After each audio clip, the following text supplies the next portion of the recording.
Hey boys and girls, this here is my 1990 Chevy S-10. I'm going to be putting an LS engine in it, 5.3. It's going to still remain fuel injection. I'm not going carbureted, but here it is.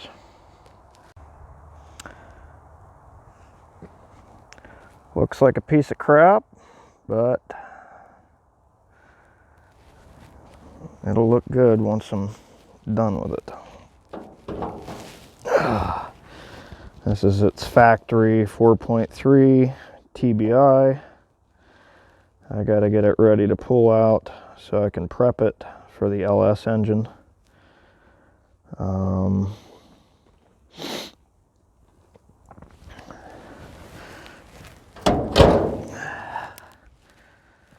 This was my dad's old truck, and he sold it.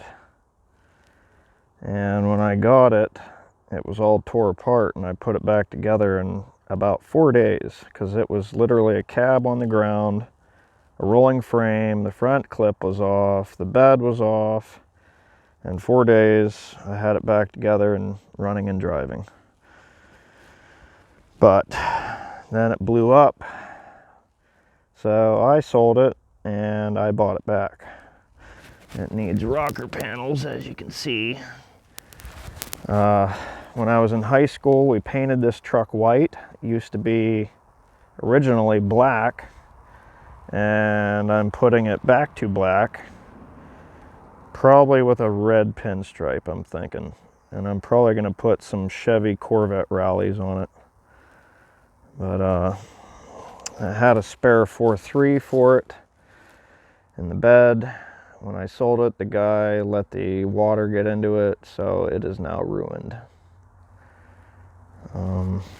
I got pretty much everything I need to LS swap this thing. It is a Tahoe edition, and it's 4-wheel drive. It's got a 700 R4 transmission. There's a body lift here that the guy got for it. I bought the Dirty Dingo sliding mounts for LS engines, and they came also with the clamshell mounts for the frame and the bolt kit. I gotta get these painted. Let's see. Got my fuel pump. Now this is, because this is a TBI truck, I believe the part number for the TBI pump is FE0115, which is like 15 PSI or something. But the FE0114 is for a Vortec truck, and its working pressure is like 62 PSI, which is for all the modern day fuel injection engines, like LS's, stuff like that, LT1s. This is my cheapo eBay LS swap harness for standalone.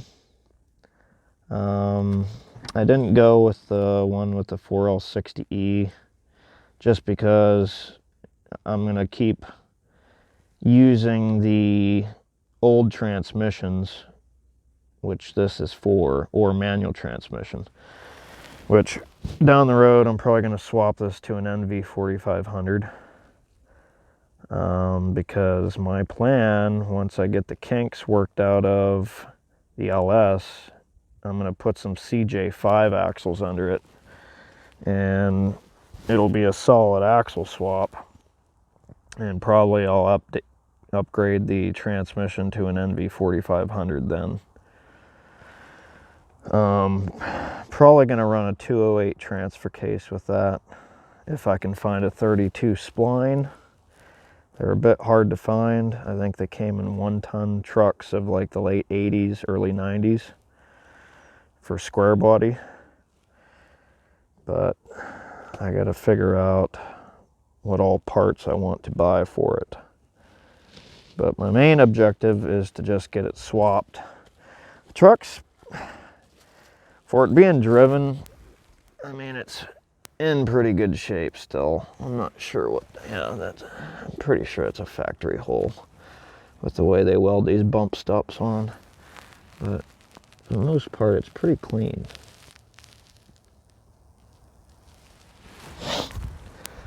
And I live in Pennsylvania, so you know what the salt does. But the frame was fixed back here, and I don't know why. Because I remember this truck being really solid, and a welder welded these on, and he didn't get the angle right. So you hit a bump in this thing, and you are basically hitting your head off the roof of this truck. It is a rough ride. I gotta straighten those out, figure out if I want to do it like the factory had it, which was a piece underneath the frame that went around, and then this bushing went through it, or if I want to move this bushing up to the C-channel part and run the shackle through the frame. I'm still not sure what to do with that yet, but that will be down the road fixes, because it's got to be addressed, because I really don't want it riding that rough. It's pretty hard on the truck. Yeah, when I was in auto collision in Votech, we painted this thing, and that was 12 or 13 years ago now. So it's held up. We put single stage paint on it. It was PPG shop line at the time. But I'm gonna put it back to black, because I think that's what the truck needs. And I'll have a nice driving truck again.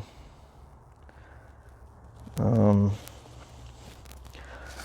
know I've been playing records, but I'm going to be uploading these auto videos too, because I work on cars, and that is my channel name. But I think I'm going to keep it my personal name instead of the garage name. So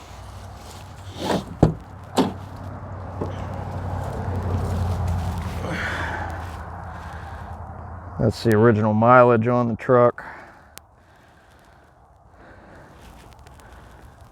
But a little bit of work, she'll look nice.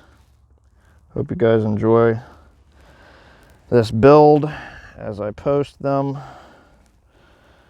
It's probably going to be a whole build series. I'm not sure how to do it.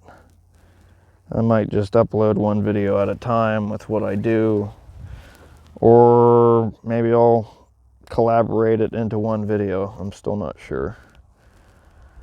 That'll be down the road. But I got to get the LS engine prepped for paint so I can get it ready to drop in.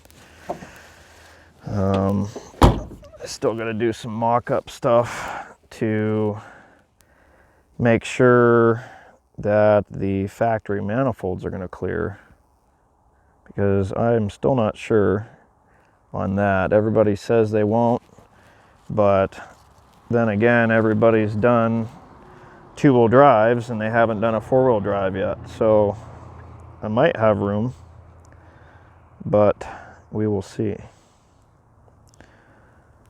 I still might have to order the swap headers for it. I thought about going small block Chevy, but these days finding a small block Chevy for a good deal that I know is not going to blow up is very hard to do. And an LS engine for the money, I mean, you can pick them up for $350 to $400 for a good one. So they're worth their weight in gold, and they're a pretty reliable engine. And I think it'll run good in this truck. Down the road, I'm probably going to cam it, but for right now, I'm going to leave it in its stock form until I get the kinks worked out of it and the truck looking nicer. I still got to get a cowl hood for it, but that'll be later on once I start getting everything prepped and in primer and all that stuff. So hope you guys enjoy. Thanks for watching. Like and subscribe, please. It would help the channel out tremendously.